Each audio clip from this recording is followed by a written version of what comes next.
I remember a 67, I think, meeting, the national meeting in Atlanta, which was the first meeting that I went to. And I remember that Chuck Gherkin and Sid Eisenberg did a program some way related to a patient they had both worked with, or something of that sort. I don't remember what else went on there. Well, now when we celebrated was it the 25th anniversary of AAPC? We celebrated it as 25 years since St. Louis. Well, this was after St. Louis. St. Louis was about 64. Charles Van Wagner wrote a history of this, did a dissertation with me through Emory that did the history very well. He did it sequentially, and it's really a valuable document. He could tell you all of this stuff. Well, it's not so much that we need to be factual, it's going to be our story. My story, at the time, I was at Georgia Baptist with Gus Gregory, which some of you remember. We were doing CPE there and doing counseling there. I was also out at the Georgian Clinic where Vicki Fox was the medical director of the Georgia Clinic for Alcoholism. It was the only one. Vicki Fox said anybody that worked with alcoholics full time was crazy. And what she had done was she got people from, she had Tom McGill, Floyd Feely, Quentin Hand, Lila McDill, Lila Miller, to work part-time and do groups there.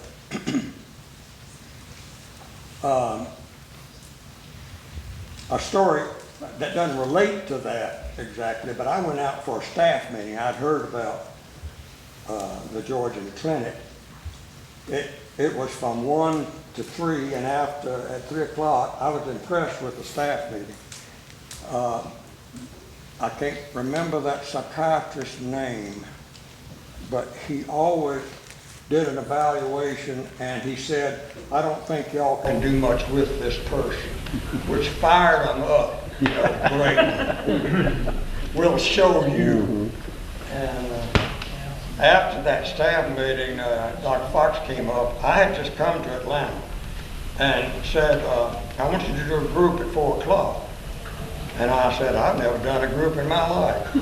She said, well, hell, go in there and sit down and you'll catch on. And I thought, lady, you've got nerve enough to ask me. I got nerve enough to do it. And that's how I learned to do groups. The main thing is not to have an agenda, but let the agenda come from the group. Quentin Hand was there at the beginning of AAPC and was encouraging me to join. Gus Gregory was very much opposed to it. Gus felt like CPE was the only organization we needed to for credentials to do counseling. So I was very much pulled at that point. What I was drawn to was that CPE was certifying supervisors only at that point. And it seemed to me like we needed a certifying body to certify practitioners. And so I went with the organization at that time. And I think that was 1967, and I was one of the later ones to be grandfathered in. And so my number is 292. What I understood was that this organization started in California. I don't know if that's true, but the word I got was in California there were some pastor counselors that were doing things like expelling demons and sort of religious stuff like that. And there was a group of more what they would call more legitimate people that felt like they needed an organization to distinguish themselves from that particular group. I think Howard Kleinbell had probably moved to California by then. Yeah, about that time, And yeah. so that makes sense, because he was the impetus and the big pusher of the organization. Yeah, he and Wayne Oates had a real intensive dialogue about starting that organization. As did Seward. As did Seward Hilton, yeah. I can remember a meeting in Dallas where they were going to give Wayne recognition. He almost rebuked him Mhm. for giving him that, because he was so opposed to counseling Yeah. as an entity in itself. Well, my favorite story, that reminds me. Somewhere along the way, must have been, lose the dates, Wayne was elected as the president, or president-elect, the vice president at the time of AAPC. And there was a lot of tension about that because Wayne's opposition. And then Wayne not only was controversial as the old council met. I was the long-term membership chair, I think, at the time. Anyway, Wayne invited Seward to come speak at the meeting. The council was all up in arms about this, and my greatest achievement, I'd say, the council decided they would allow Seward to come if I could counteract him as a speaker after him. Here I am. I'm his student, and I'm supposed to clean him up. I cleaned him up. we had a great time, and I think it probably helped my relationship with Seward after that. But that was wonderful. And then Wayne shortly after resigned, and I ended up, I think I followed him as vice president. Well, John, you were on the membership committee for a long time. Yeah, in the old days, which is all we know about. The membership committee, it was a national membership committee, and Tom McDill was the membership chair. And when they regionalized, I picked up as the membership chair. And I don't know how I stayed on as long. There wasn't any term, but I was on there as the chair for 5, 6, 7 years. I mean, all the way. They finally cleaned that up and got that more orderly. But that's the way I got into the organization. Well, I remember that. I was on the membership committee for about that long too. But I always enjoyed that part. Yeah. Because you could get to talk to people. You could encounter people honestly. Encounter people, and it was very, very satisfying. Yeah. But it seemed like it was just year after year after year that we stayed on there. So when did y'all start coming to Canoga? What'd she say? When did you start coming to Canoga? My memory is this is the 29th year. I got one other story. You mentioned Claude. And I think a lot of people don't know Claude or Claude's background. You mentioned his being in Columbia at the Methodist Church. He was the associate to a man who was my bishop in 1960, J.O. Smith, who was a good man, and J.O. naively invited Claude to come to the Georgia Methodist Pastor School. And Claude came bringing in theology, a kind of neo-orthodox theology he had been reading, and it was not practical enough for the brethren. But some of us thought it was wonderful. And I thought he was a great lecturer in theology. And at that time, he was the chaplain.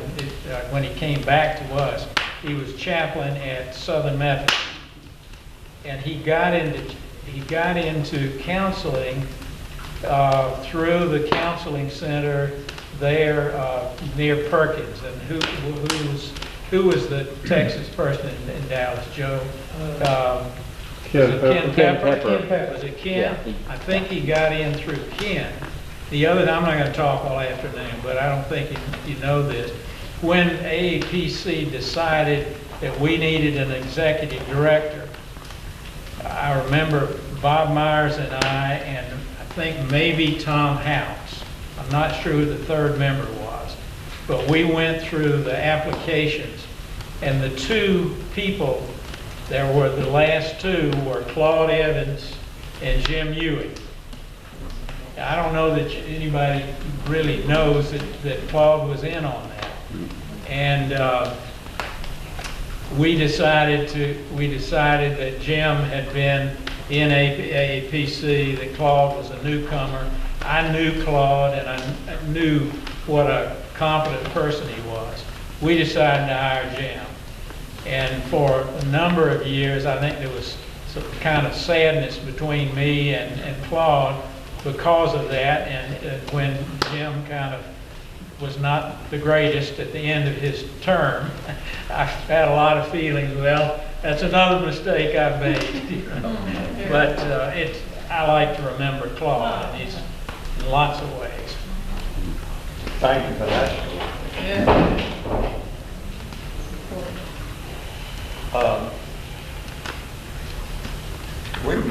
We met in various cities before we came here, and we've been meeting here ever since.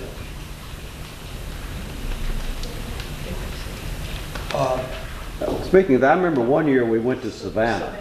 We'd been meeting here, and there was a group that said, we don't need to keep meeting here, let's go somewhere else. And I remember Savannah as feeling I was at the meeting, but I wasn't with people. We didn't eat together unless you arranged it. We all stayed in different places, and it just felt so different than it did here. And I was one of the ones who was so happy when we decided that we were going to come back to Canoga. And I guess we've been here ever since. There was some controversy about it. Yes. But there wasn't sufficient, I mean, it was pretty well a majority that wanted to come back here. Right. And we've done that ever since. Some other stories. Was there ever any controversy about drinking here? Some did and some didn't. Most did. That's mostly. We used to have some ordinary hard whiskey as well as beer and wine, as I recall. I don't think that's ever been a controversy. It is an Episcopal synod. Yes. That's part of the I motivation, think that I was think, one of for the coming. reasons we wanted to come here. I think I've been coming here for 26 or 27 years, so we may have been coming here longer than 28 years. The first time I came here was a result of coming with Joe Boone Abbott in either 1980 or 1981. And the two things that submitted me to AAPC, I date back to the early 1970s when I did a graduate degree with Wayne Oates and became associated a little bit with AAPC then, but really didn't get involved until I went to train with Joe Boone Abbott at Baptist in Birmingham. And the first year I was in training, Joe brought a few of us residents over here, and the sense of place just laid claim. But the other thing, the following year I applied for member and met with the membership committee, and my presenter was Phillips. Bill Phillips. And Phillips was really, he was just a very perceptive person in terms of working with me on the membership committee. And I really felt like the membership process planted me as a pastoral counselor. And I had fond feelings for him years after that, even though it was a kind of a little bit of a tense relationship in other ways because of the authority I think he represented. So I would wonder if we haven't been coming here even longer than 28 years. Well, that's entirely possible, because I don't know who would know that except Quentin Hand, and I don't know where he is. He probably knows the detail. He would know. Yeah. I'm curious about the introduction of, and I asked the two Marys, I kind of drug them in here, because they were my presenters early on, and as women were becoming into this process, if that changed anything, or how that grew as a group, or some of that history that I don't know, because I'm kind of old, I haven't been in AAPC that long. Well, I know that the first year that we came was 1983. And if you were a female, it was an idea kind of like whose partner were you? Because really the majority were males in 1983.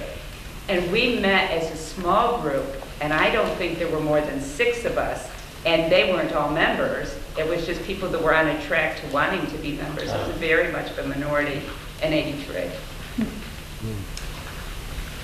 I went for membership up north in 76, 75, 76, and it was not an easy path. Just an example of that was that I waited for a position in the Pastoral Counseling Center there, OPCC. I waited a year to get in, and of course I did other work in the meantime. And one of the men that was part of the administration was also a Catholic priest, and he told me privately that they were circulating the position and looking for a male, not a female. We've come a long way. I don't think there was so much prejudice, except that the ministers and pastors and all had their position so removed from women. I think it was just a very difficult process to get that going. I became a member in 1983, and shortly after I moved down here, and I came to Canoga in 85 for the first time. One of the first things I learned about the Southeast region is that it had a reputation for having the toughest membership committee of any of the regions in the AAPC. Was that your fault, John? Well, I'd be glad to take credit for it, but no. It really wasn't. But It was Steve's fault. what I saw, yeah, it might have been Steve's. What I saw when women began to reach the tipping point here is that they started saying, all of us guys, we'd go in there expecting to be hazed a little bit. You know, it's going to be tough. You better show how strong you are, and these kind of. That was at least what we were saying to one another. And the women, when they got to a tipping point in numbers, started saying, "I don't really want to be hazed. I don't really want to go through something to prove how manly I am." Mm-hmm. And when that started registering that there were enough women that could say that loud enough that the men started hearing it, we men started hearing it, then that's when it started changing in terms of the certification process. And it became, I believe that it humanized the process, or not that it was inhuman before, but it was really very masculine oriented until women got to that tipping point here, and it became a lot more gentle process after that, and the structure. More collaborative than. Yes, that's a good word. Ron, I think also it's important to note that when Mary came to the region, and she was the first person that I had met that knew something about family systems thinking. And I had just been introduced to that myself and was quite a novice and fascinated by it. And we talked, and you were one of the few persons around that seemed to have some kind of knowledge of what all that was about. And I remember we would meet up here and we spent some time usually talking about where family systems thinking was going and how that combined with what we were doing and so forth. And that was a real positive contribution you made to the whole organization. And I still remember that. Thing I would object to a little bit, to at least what's implied, I don't think the women made the membership process easier. I was on committees with women who were critical and assertive in the sense of expecting quality in terms of the tape. I think what's eroded the membership process is being scared of lawsuits and all of this kind of crap that we've had to deal with lately, where we can't give a genuine assessment without looking over our shoulders. And I don't think that's the women. I think that's something else. It seems to me another thing, though, that's been important to the region in its early development was these large systems that really populated the area with pastoral counselors. GAPC, Georgia Baptist, and Jerry needs to chime in here about his involvement with membership. But Birmingham Baptist, Winston-Salem, and the Baptist system, those systems made huge contributions to the development of pastoral counselors, it seems to me, in an era that put people all over the region.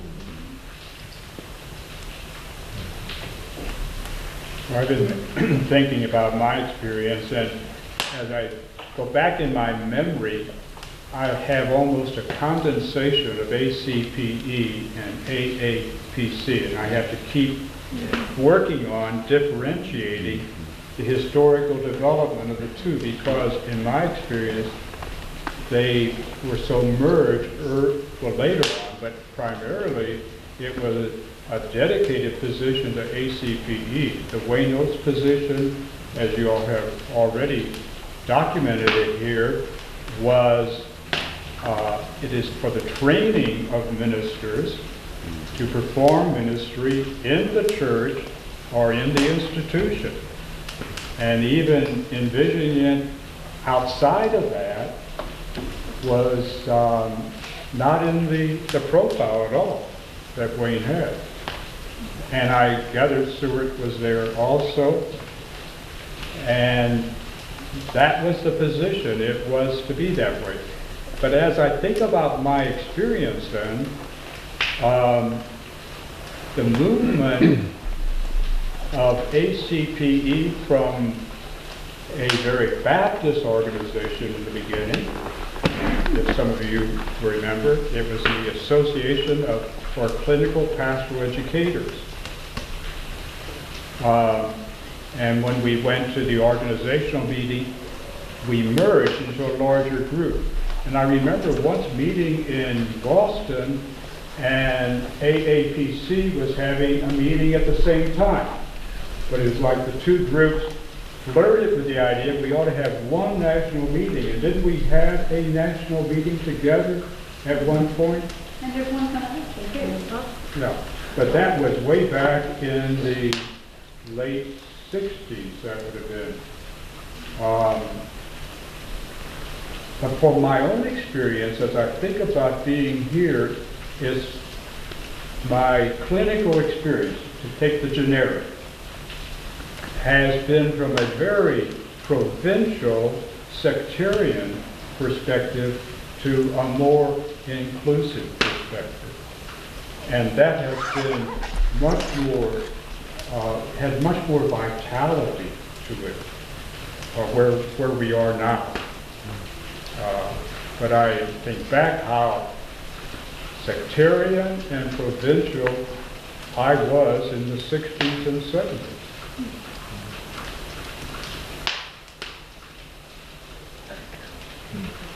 Let me follow. How much time do we have? We have another hour, but the reception, We got another hour? the reception is at, will begin about an hour. That folks may meander in before that hour's up. Okay. It would be good to hear from everyone before our time's up. Oh, yeah, we have plenty of time. I wanted to mention one thing, sort of piggybacking on what's been said about women. I don't know when it started, but spouses were able to come to this meeting at no cost, no registration fee. And for us, that's just old hat. Spouses just come with you and that's what you do. In the Georgia Association for Marriage and Family Therapists, I fought for years to get them to allow the women to sit in on the sessions. They're not professionals. You know, what might they hear? Or about, you know, all this crazy stuff. So I've always felt that we really took the lead in that area, and I think it has to do with our being pastors, and the pastor's wife has always been very involved with what the minister had done. But I've always felt good about that. I would take off on that because I talked to Helen and Janet both again, but when I was in seminary with small children, it was the wives of this group that nurtured me and often rocked my baby so I didn't have to go into Don Sawyer's class and, you know, us early group in seminary of women in the 70s. As I'm thinking about the spouses and what role that had in the second generation of women coming through that happened to have the opportunity to go to seminary and get ordained, but they were our mothers in many ways. That's good. Perhaps I could jump in also at this point. I realize hearing the reflections back from the 60s, that was the time I was leaving Southern Seminary, and with the good coaching of Wayne Oates, referral to both of the German Society. I was headed for, as it turned out, well over 2 decades teaching pastoral counseling in Switzerland and all over Europe, but he referred me to the leading figures in Holland and in Germany, Haie Faber and others, particularly in Germany. And so those were real important bridging times, not just because of my own personal development, but because of what was happening in those countries. Long story short, I eventually did my supervisory training in Holland, but I was working with the German Society for Pastoral Psychology. And we debated again and again there, and then when we formed in Switzerland the training programs, by the way, Gus Verdi was our first person who did the first CPE course in Switzerland. But we struggled with the so-called American model, you know, and the tension that Jerry talked about between ACPE and AAPC. So certainly in Germany and in Switzerland, we were able to keep it under the same umbrella so that we would not repeat the same tensions that were perceived to be in America. And that was very interesting to be a part of that. And then when we and John Patton got in on some of our international development we did for the international conferences and Congress, at first Congress being in '79 in Edinburgh, I was kind of involved with that. And of course the tough part for me was twofold. One was when my dear friend Gus Verdery came to take my position of teaching on the faculty there in Switzerland, and then within a few months contracted this fatal disease and died. That was a tremendous loss for me personally, and also for what I had been trying to do. But the other part was eventually when I was trying to reintegrate and come back into the States, that I first started in the Atlantic region, and some of the glimpses we've had here, the difficulty, it was nearly a disaster. It was not just that they weren't sure that after 2 decades living in Europe and doing multiple training programs and so forth, and what I had done here and at Georgia Baptist and all, that I was a stranger, and none of that could get any credit for anything here. That I was a supervisor in 3 countries, that I had taught and set up and trained all the supervisors in Switzerland. At that time there were 5, and all the others. That was not acceptable, and one of the people who sat on my committee did the final insult for me, in which he admitted he had not read any of the written material I had turned in. The reason, when I said, but why? You know, I worked hard to put together these cases and to do all that recording and all that. He said, no one from anywhere other than America can be qualified to be AAPC member or fellow or diplomate. I said, well, anyway, they did let me sneak in as a member. And so eventually when we left to come back here, it was so refreshing to come to the Southeast region, not to try to enter up near Richmond, but rather to be here where people talk to you, where people listen to you, where they read your materials, where they got to know you as a person. I felt taken seriously. So I don't know how much cultural and other stuff, and where people said, tell us what you did in Europe. Let's see that. In the meantime, I'd done a lot of, I needed, and I'll be the first to admit, I needed to readapt to America and see how things are done here, having lived and worked so long in Europe. And so, but it was a real thrill to me to be here, not just at Canoe. It's awfully close to home. I just live across the hill. But to be with colleagues and to be accepted as a colleague, and that was very important for me. And even if not everybody appreciates I'm also a Jungian analyst, but we'll see that as a limitation. John and I are always teasing about my Jungian background. Well, that's a lot of frustration.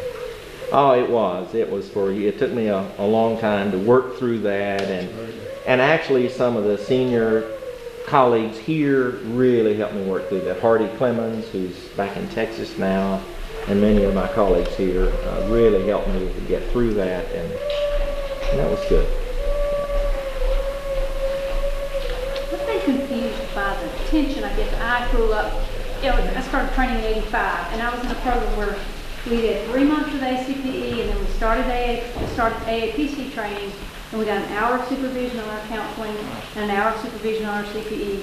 And, I came through when they were so, we were right across the street, and I continued as a CPE supervisor and continued to work towards AAPC certification as well. I started coming to maybe 1994 or something like that. But I still pick up this tension between ACPE and AAPC. When I've recently written to several national people to say, why don't we recognize this training, and why don't we talk to each other? It's so funny that we're supposed to be national pastoral care organizations, but I just don't understand it. Y'all have any wisdom, or why is that? What's the problem? I think you're fortunate to have missed the 60s and the early tension between people who gave birth to a fantastic organization, ACPE, and to the perceived need at some point along there to specialize it more into the counseling side, and the tension between those forefathers, as it were, who somehow the threat levels and things, did I ever understand it? No. I spent many, many hours with Wayne Oates and a lot of people who are involved in it, and I wouldn't write it off easily saying, well, it's just personality struggles or power issues, but there are many, many things involved in it, and and I think any organization has the tendency to have split-off organizations. Look at the churches, and it's a kind of like a church split in a sense. People are all together and one in the spirit, and then suddenly somebody says, but we really ought to be doing communion this way, or we ought not to ordain women, or something, and then you get different ones. And that's a little too simplistic. John, you were very much a part of that. Well, I've seen some of what Kathy's talking about, and I'm not sure where to come down with it. I remember when AAPC had a requirement that you had to have, I think, a year of CPE. Yeah, that's right. And I remember voting against reducing it to 1/4. Because I was convinced that it was important they built one on the other. And I think it's gone back and forth, and you've had a number of organizations. I don't know what the professional association organizations call now, Helen may remember what it used to be. Used to be co-miss, what? Comus. Spiritual care collaboration. is what Okay. it is right now. Whatever, and I'm not, something is going on with this deal in Florida that they're sponsoring. I don't know whether that's a plus or a minus, or, so, it's been up and down and back and forth. I was fascinated that in the supervision thing, that some of us were in with Lauren, that he indicated that in the therapy training program in Louisville, for people who are not getting an MDiv but are interested, that they are now requiring a unit of CPE for non-ordained kind of folks to get them with people before they start teaching techniques about how to do counseling. And that seemed like a positive move back in the old direction. John, we required, you remember, as Baptists, that before you could even be considered to go into the residency program for counseling, you had to have a year. Well, we did that too. Yeah, We did that we too. modeled right off of Yeah. what you did at the AAPC. When did that change? One of my concerns about the future is, as we look at this and I listen to you all, is part of AAPC, for me coming along last 7 years, is how to get grounded as a pastoral counselor and therapist. And then I don't know enough about this big Samaritan Institute, but what I see happening to centers is this push to become more secularized. Let's do more insurance, let's do more EAP, let's make a business model. And new therapists coming in to CCCG don't have to have any theological training now. How that kind of movement is going to change us, and it's a little scary to me if we lose that pastoral base, that difference between who we are as pastoral counselors as opposed to secular therapists and licensure and just so many of those issues as we go forward. We're losing some of the sacredness of it, for me anyway. Well, no, you're at the main issue, it seems to me. Why do you want to be a pastoral counselor? You can get some religious training with or without ordination. You can get licensed based on a secular degree program. How is this important? And I've had people ask me that when I was directing the degree program. And what I used to say, and I don't know whether it's still relevant, you get in a pastoral counseling program when you have some commitment, call it religious or not, to think theologically about what's going on with human beings and to think in terms of relationship to God as well as relationship among people. Now that's, I don't know how to go beyond that, because the payoff isn't there if the money payoff is in being licensed. So I wish I knew the answer to that. Well, I've had an experience that maybe for me is a paradigm that is useful. When I was take the experience of analysis, and I was talking one day, lying on the couch, and William Rodersman, sitting behind me, listened to certain things, and I had a slight cough or something, and he said to me, "I think you ought to see a doctor." And I said, "Well, what made you think that?" He said, "Well, I was just listening to you. Remember, my primary mode of thinking is as a physician, as a doctor. And it shapes how I listen to you. So I think, John, for me, my primary mode of thinking is theological and pastoral. And it is my default position, as it were.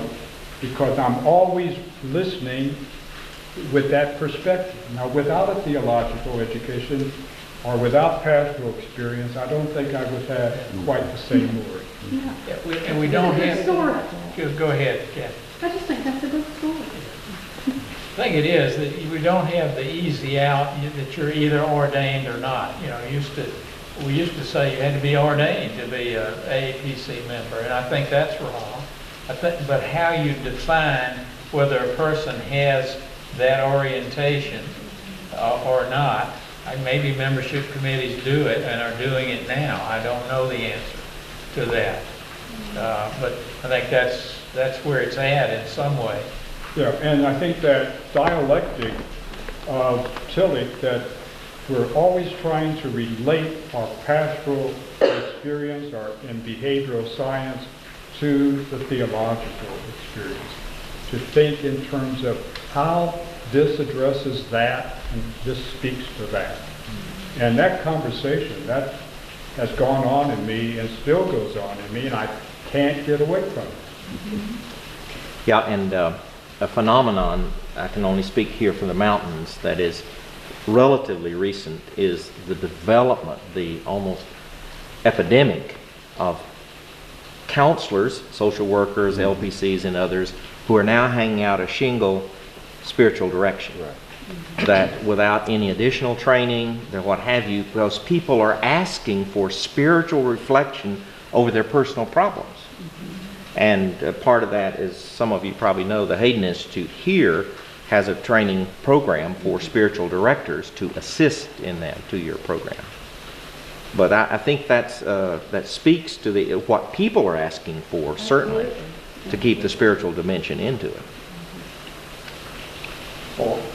For me, it's not only theologically informs you a lot about human nature, but it's pastoral to me.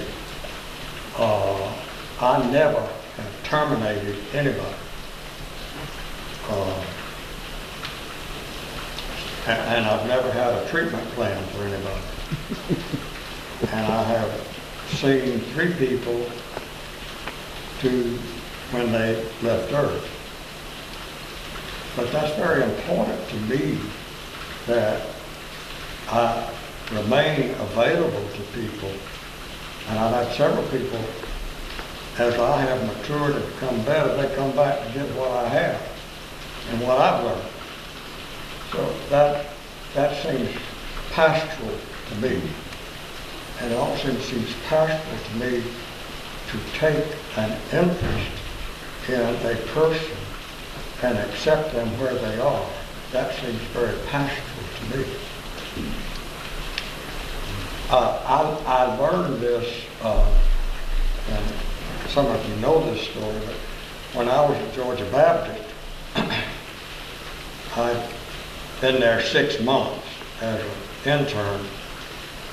The chief of staff, who was an excellent surgeon, came to me and said, I've got a middle-aged woman up there, and I did a hernia operation on her, and I've done hundreds of these, and that woman is up there dying.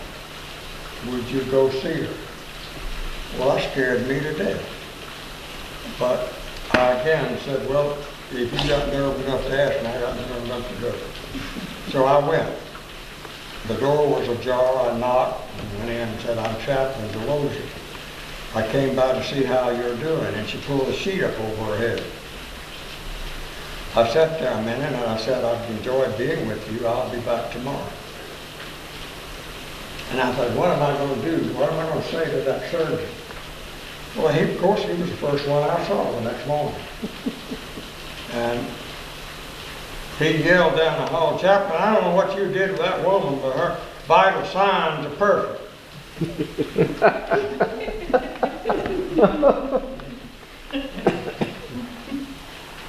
Well, it amazed me, just a simple interest in a person. That just amazed me. Her story, when I got it, and I got it bit by bit, and by the way, the next day she pulled the sheet over one eye and looked at me. But she said, would you go check on my cat? I said, sure. Came back, told the cat's fine. She was married and her husband died. She went to live with her parents, and within 3 months they died, both of them. She went to live with an unmarried sister, and within 6 months she died. She went to live with she came to Atlanta then and married stayed with a married woman, sister who had children who really didn't want her. And she was just going to leave. She was just ready to leave. But the cat had stayed with her. So those human interest stories, I wouldn't trade them for anything in the world.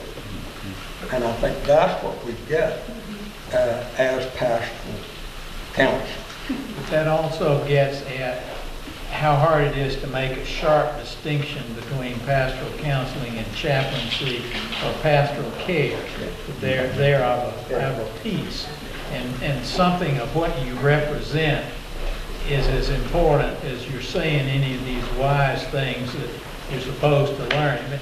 Again, it makes me think of one of my chaplaincy stories where when I was at Emory Hospital, Bernard Holland had recently gone there as head of psychiatry, and he had forbidden all clergy to visit in the psychiatric unit because religion and, that's a pathology. And I can't do much about that. And I was there probably for a year.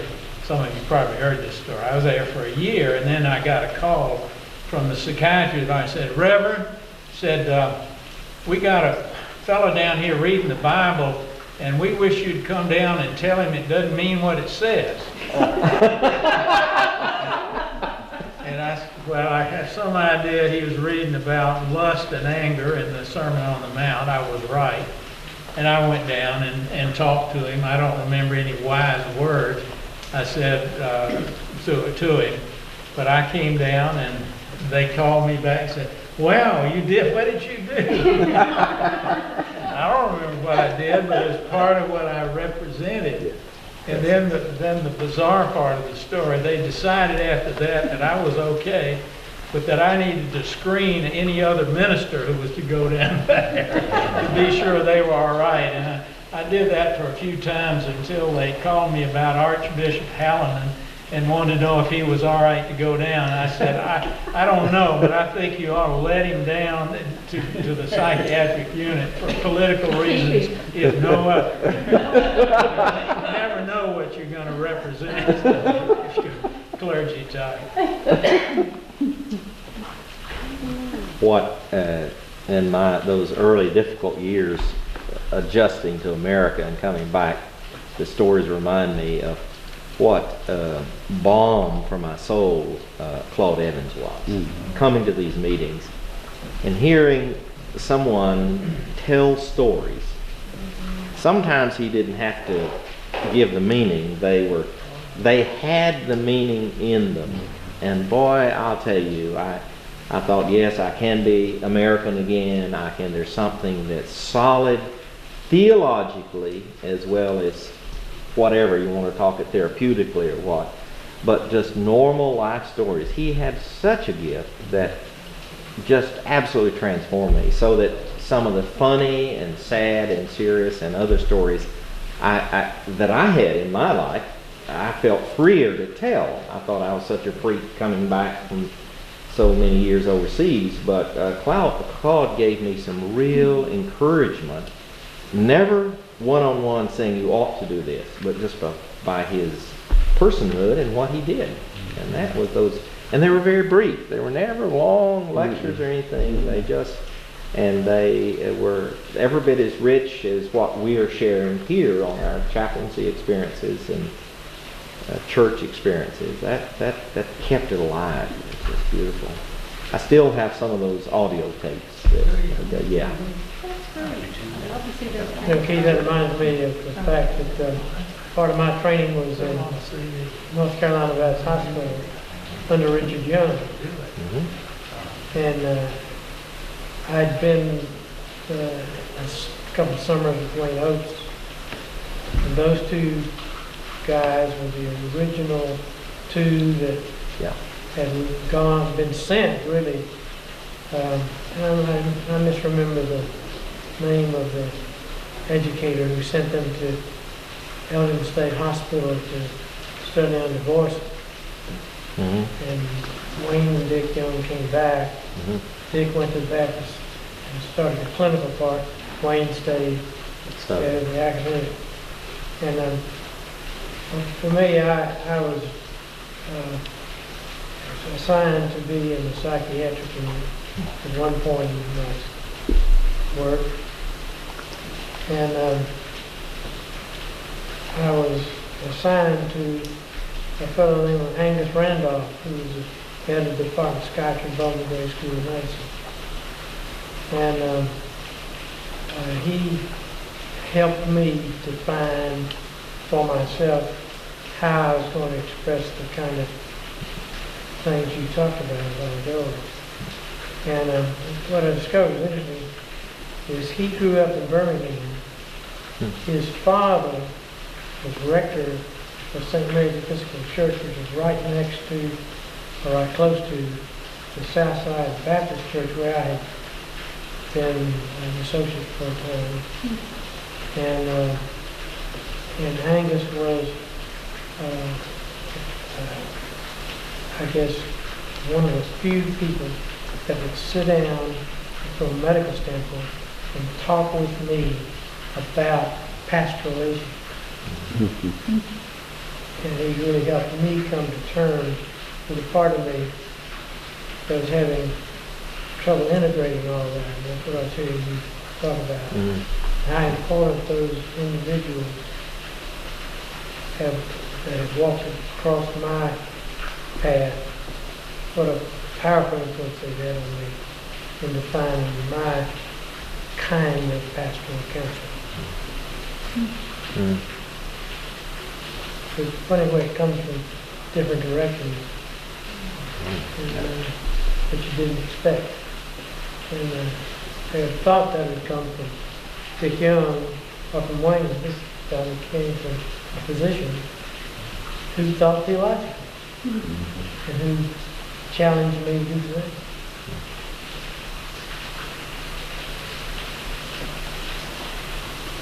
Helen, I'm glad you're here. Thank you. I'm very curious about what Live has experienced in this organization. That doesn't mean you have to tell us. But I just wanted to know I've been interested in that. I wish there were more Lives here because I think that would be a very interesting story. But like I say, you don't have to talk. Well, I'll have to think about that a little bit. I think it's been very positive. But to go beyond that, I don't think I'm prepared to say.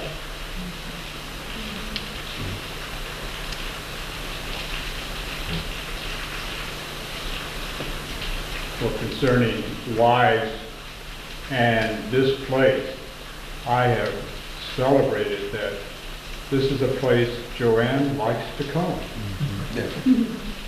And she sees people like Helen and other women who she does not see elsewhere. And so that's refreshing to go to a professional conference and have your wife want to come. Well, my wife's the same way. She looks forward. Back in the old days, I don't think we'd have anything to wear if we didn't come here every year. The outlet stores were... How did y'all dress in the old days? What were you wearing? Goat skins. I'd have to go shopping. I don't like to do that, but the outlet stores are so much better than they are now. And she just really enjoyed shopping, especially for the grandchildren, because there were kids stuff here that couldn't get anywhere else. I was touched earlier by some of your stories about people, and one of the things that seems to me to be distinctive about a pastoral counselor, about being a pastoral counselor, is that so much of our our identity and role and function is shaped by the other, and our willingness to enter and take in the experience of the other. And like you, I remember kind of the seminal event that pushed me in this direction. I was at a mental hospital in outside of Louisville. I can't even remember the name of the hospital now. Central State. What? Central State. Central State. And I was assigned to a women's unit, and I had some understanding of what it meant to be a minister before I went to that unit in CPE. But I met a woman who was schizophrenic who walked up to me and asked me who I was. And I said, I'm Chaplain Kaufman.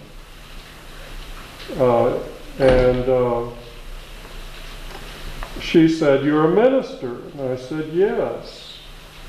And she said, well, I killed that son of a bitch, Jesus Christ, and hung him on a fence to die, just like a weed. I hung that son of a bitch on a fence to dry. That's where I left it.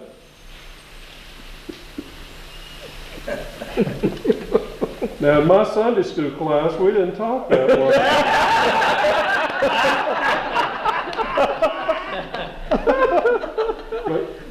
but you know, that was the seminal event about an experience that that stunned me.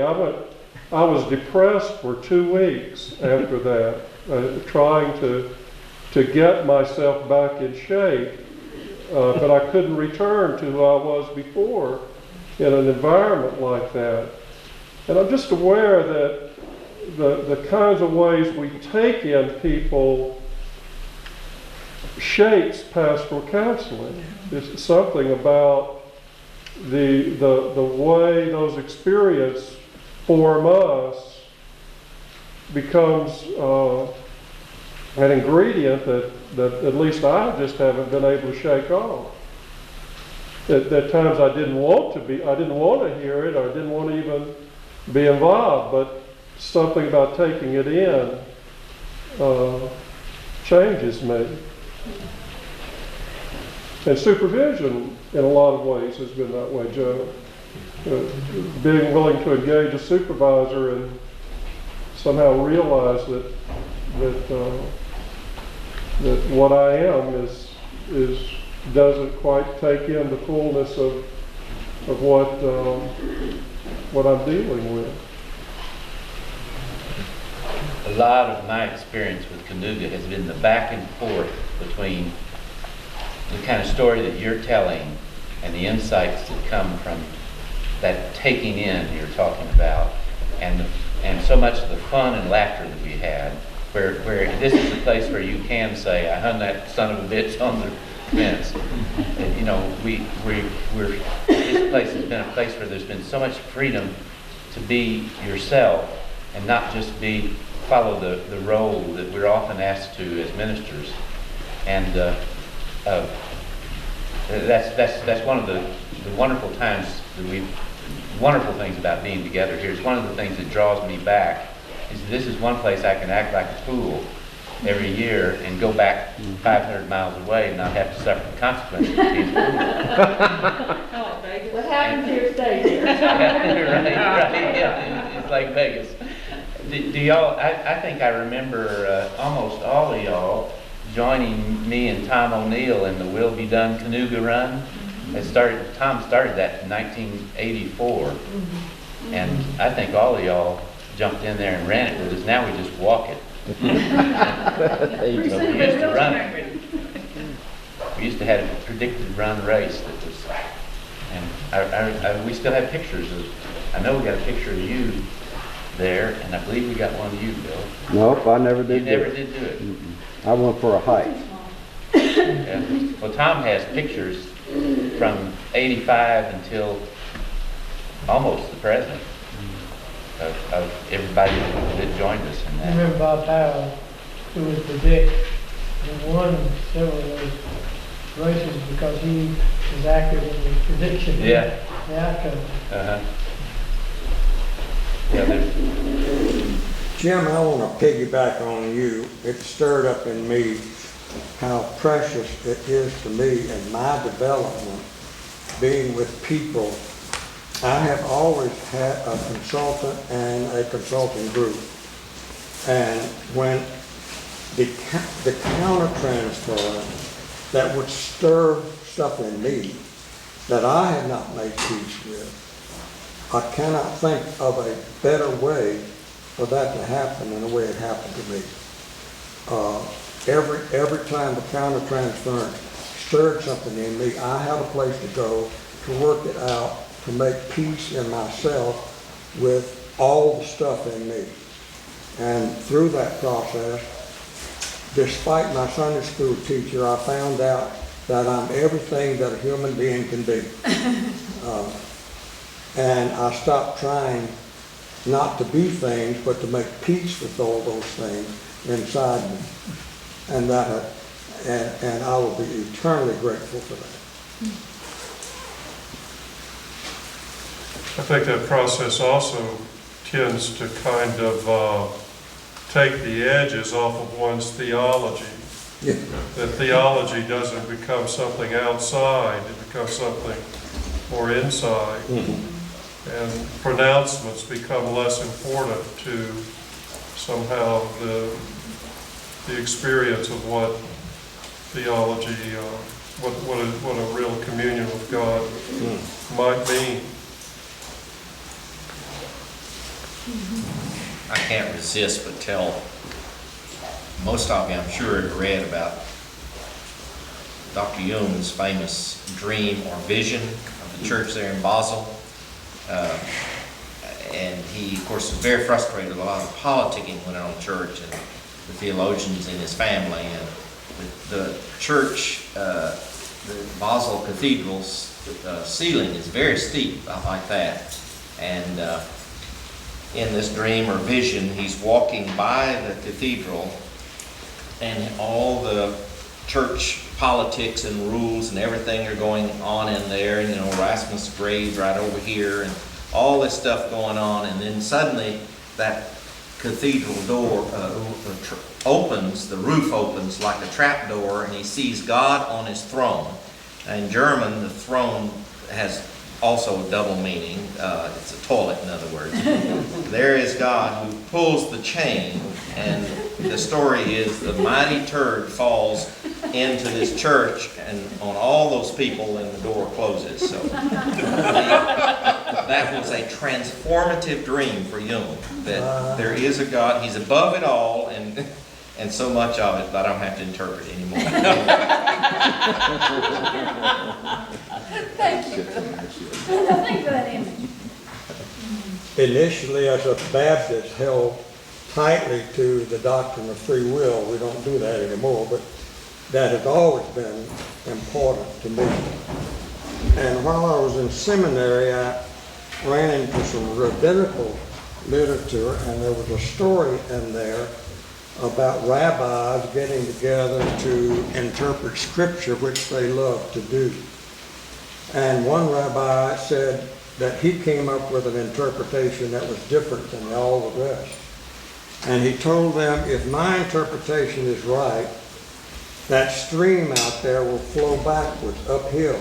And they all rushed to the window, and the stream started rushing uphill.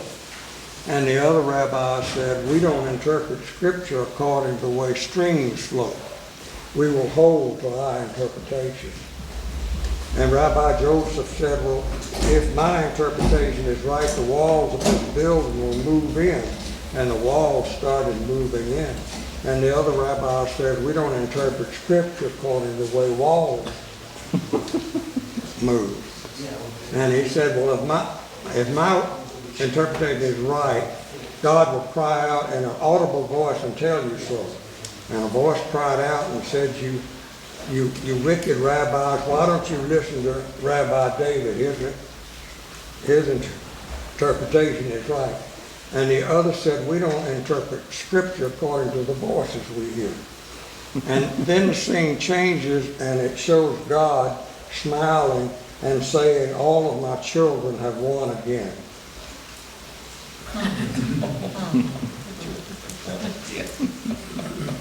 Yes, John.